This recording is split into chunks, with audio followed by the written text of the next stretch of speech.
So I was thinking once again how upset this Hearthstone game tends to get me. It really plays with my emotions. And it tells quite a story too. That's the thing. I'm like, I'm never sure if I'm gonna win or not, and a lot of times I'm in the losing end of things, or so it appears. And then all of a sudden, my fortunes change. I get a good card, and that just turns around my luck, and I end up sometimes winning, sometimes a lot of times I lose. I've heard the quotes.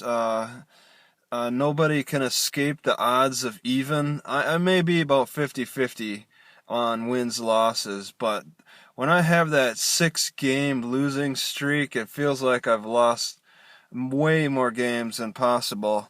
But as I was thinking about how this game once again gets me upset, how it plays with my emotions, it's like, it's similar to Magic the Gathering, but on steroids. But then you could take a step further back and say that Magic the Gathering is like fortune cards on steroids.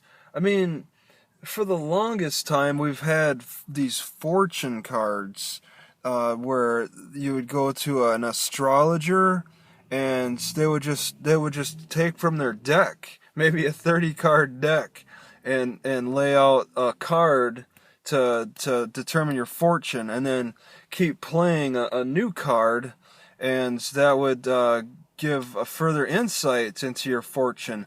The fortune cards are like a one-sided game of Magic the Gathering, but people figured out that they could play fortune cards against each other. I'm thinking, and create practically a battle with fortune cards. But that took a long time. Fortune cards have been out for a long time, but nobody really paid attention to them.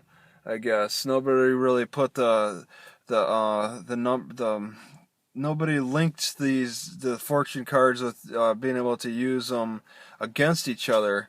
In the 1980s, maybe late 70s, we had the Dungeons and Dragons, and people found that they did like that fantasy stuff.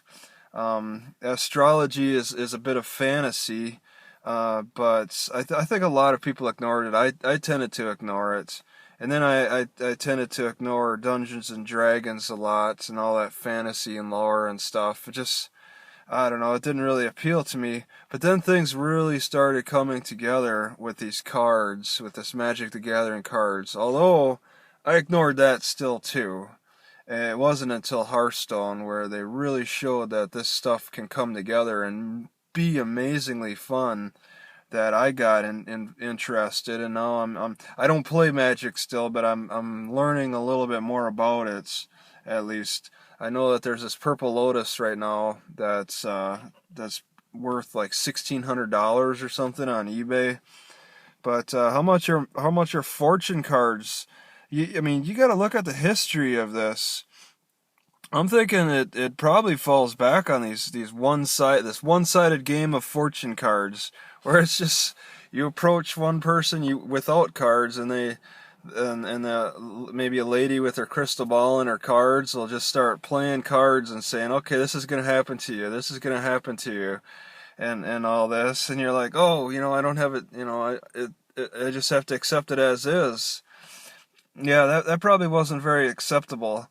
It took some creativity to be able to turn that into more of an interesting game where you have control with your own deck and say, okay, this is going to be my count. This is going to be my deck and my counter to it.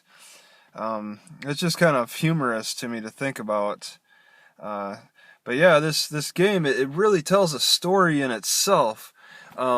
It's like, I just, my fate is in the cards. I get upset anyway, but I have to also think that the fate is in my cards. But then I also have to think about, well, it's my choice. I can choose any card I want. It's not like World of Warcraft where I'm stuck with certain skills in a lot of ways.